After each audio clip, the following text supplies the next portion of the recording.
Hello everyone, welcome back to my channel. So C intermediate में 25 attempt के exam में बचे हैं सिर्फ और सिर्फ एक महीना एंड हमको अब चलना है स्ट्रैटेजिकली। अगर आपका सिंगल ग्रुप है या बोथ ग्रुप है, दोनों को ही स्ट्रैटेजिकली हम रिवाइज करके ख़त्म कैसे कर सकते हैं इस पूरे एक महीने के टाइम के अंदर। एंड अगर अभी भी आपका सिलेबस वाइंड अप नहीं हुआ है तो अब आपको क्या स्टेप्स लेने चाहिए एंड किन चीज़ों को दिमाग में रखना चाहिए, ये जानने के लिए वीडियो के एंड तक बने रहना, क्योंकि वहाँ पे मैं अपने कुछ tried and tested tips share करूँगी जो आपको काफ़ी हेल्प कर सकते हैं अपने एग्ज़ाम में क्लियर करने के लिए।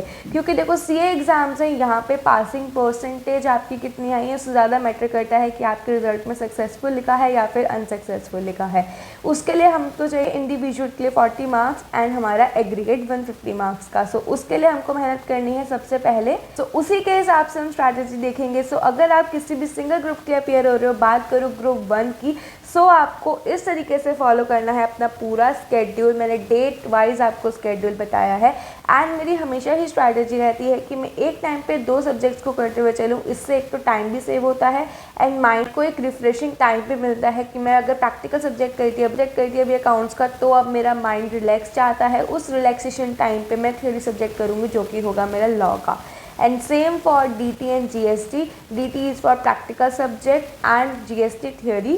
वैसे DT में प्रोविजंस भी होते हैं एंड प्रैक्टिकल भी होता है, लेकिन मोर ऑफ प्रैक्टिकल क्वेश्चंस है उसके अंदर, इसलिए मैंने उसको एज अ प्रैक्टिकल रखा है क्योंकि उसमें सॉल्विंग पार्ट ज़्यादा है एंड GST में लर्निंग पार्ट ज़्यादा है। Same goes for group 2, but group 2 में हमको कुछ एडिशनल डे ज़्यादा अच्छे से मिल जाते हैं। ग्रुप 1 के एग्जाम जब चल रहे होते हैं सो उनके लिए डेट्स में थोड़ा डिफरेंस है, थोड़े ज़्यादा दिन मिल गए हैं प्रिपरेशन के लिए। आप यहाँ पे देख सकते हो सारे डेट्स मैंने डेट वाइज लिखा है जो मैं फॉलो करती थी एंड जो मैं अपने लिए बनाती थी स्ट्रैटेजी, जो मुझे पास होने में हेल्प करी है with less time and little less effort. अगर आप बोथ ग्रुप्स के लिए भी अपेयर कर रहे हो तब भी आप अपनी 2 रिविजन्स को अच्छे से कंप्लीट कर सकते हो, सो excluding your 1.5 day revision.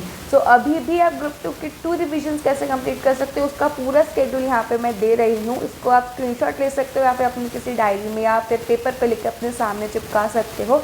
And just आपको शुरू हो जाना है। अभी सेल्फ डाउट करने का कोई फ़ायदा नहीं, क्योंकि अगर अभी सेल्फ डाउट करके अटैम्प्ट छोड़ भी दोगे तो सितंबर में अपियर करोगे जिसमें भी ज़्यादा टाइम नहीं होगा। सो पढ़ना तो है ही, और ये चीज़ तो हमारे लिए साइंटिफिकली प्रूवन भी है कि जो पढ़ाई हमारी एग्ज़ाम के प्रेशर में, एग्ज़ाम से बिल्कुल पहले हो पाती है, उसमें जितने भी तो मंथ्स दे दो वो कंप्लीट नहीं हो सकती है। अब कुछ ऐसे पॉइंट्स जो हमको माइंड में रखने चाहिए।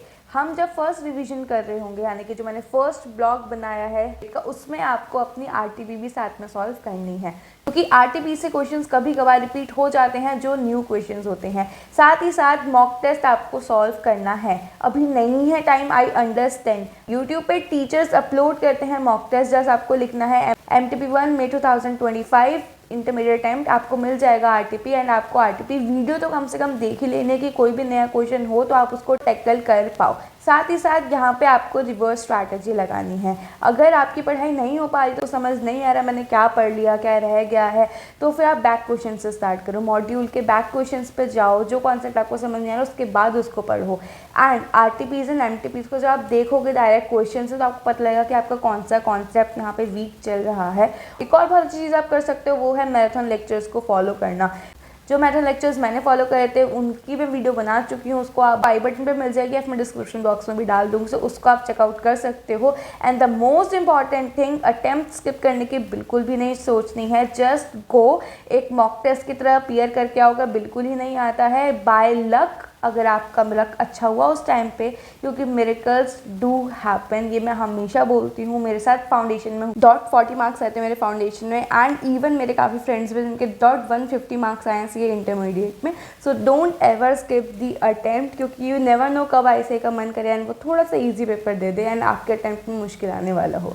एंड एक और इम्पॉर्टेंट चीज़ की जो छोटे चैप्टर हैं उनको ज़्यादा प्रायोरिटाइज करो। जितने ज़्यादा आपका, अगर आपके 15 चैप्टर है तो उसमें से हो सकता है कि 20 to 30% ऐसे हों जो बहुत ही छोटे चैप्टर हैं जिनकी लो मार्क्स बट स्मॉल चैप्टर्स, और कुछ चैप्टर्स होते हैं जो इजी चैप्टर्स होते हैं बट उनकी वेटेज काफ़ी अच्छी होती है, जैसे कि कॉस्टिंग में मार्जिनल कॉस्टिंग थोड़ा इजी चैप्टर है।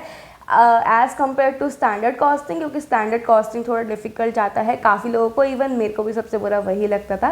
Process costing is also a good chapter. ऐसे छोटे चैप्टर, मार्जिनल मटेरियल कॉस्टिंग, ये सब अच्छे अच्छे चैप्टर्स जो हैं उनको पहले प्रायोरिटाइज करो। सबसे अच्छा चैप्टर हमारा कॉस्ट शीट, उसको करो क्योंकि 5 मार्क्स हमेशा ही कॉस्ट शीट से आता है। उन चैप्टर्स को पहले करना। एंड बात करें थ्योरी कैसे करनी है, तो थ्योरी आप अभी मॉड्यूल से पढ़ने बिल्कुल मत बैठना। जो थ्योरी लेक्चर हो उसको जस्ट एक बार गो थ्रू कर लेना एग्जाम से पहले।